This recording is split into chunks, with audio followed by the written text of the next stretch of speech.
It is a truth universally acknowledged, that a single man in possession of a good fortune must be in want of a wife. However little known the feelings or views of such a man may be on his first entering a neighborhood, this truth is so well fixed in the minds of the surrounding families that he is considered as the rightful property of some one or other of their daughters. "My dear Mr. Bennet," said his lady to him one day, "have you heard that Netherfield Park is let at last?"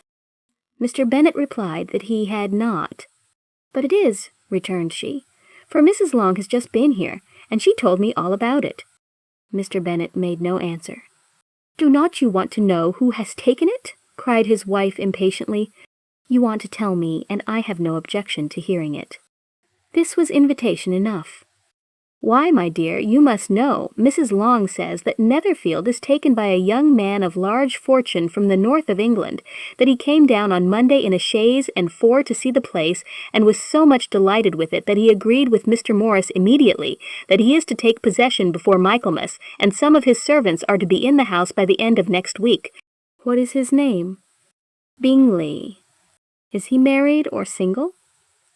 "Oh, single, my dear, to be sure. A single man of large fortune, 4,000 or 5,000 a year. What a fine thing for our girls!" "How so? How can it affect them?" "My dear Mr. Bennet," replied his wife, "how can you be so tiresome? You must know that I am thinking of his marrying one of them." "Is that his design in settling here?" "Design? Nonsense! How can you talk so? But it is very likely that he may fall in love with one of them, and therefore you must visit him as soon as he comes."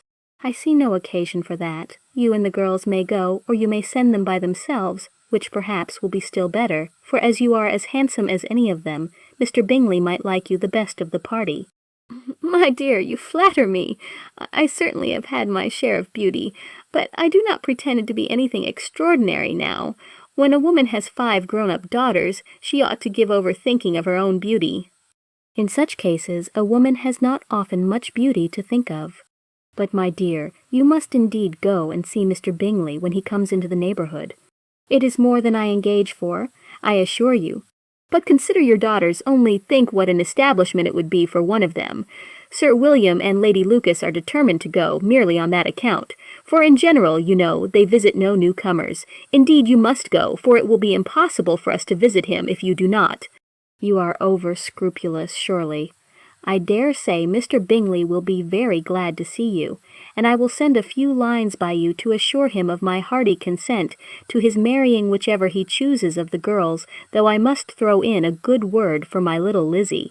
"I desire you will do no such thing.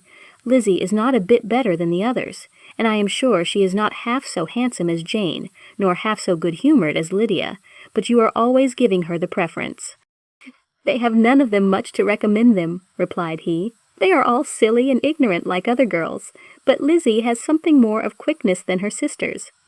"Mr. Bennet, how can you abuse your own children in such a way? You take delight in vexing me. You have no compassion on my poor nerves." "You mistake me, my dear. I have a high respect for your nerves. They are my old friends. I have heard you mention them with consideration these 20 years at least." "Ah, you do not know what I suffer." "But I hope you will get over it, and live to see many young men of 4,000 a year come into the neighborhood. It will be no use to us if 20 such should come, since you will not visit them. Depend upon it, my dear, that when there are 20, I will visit them all."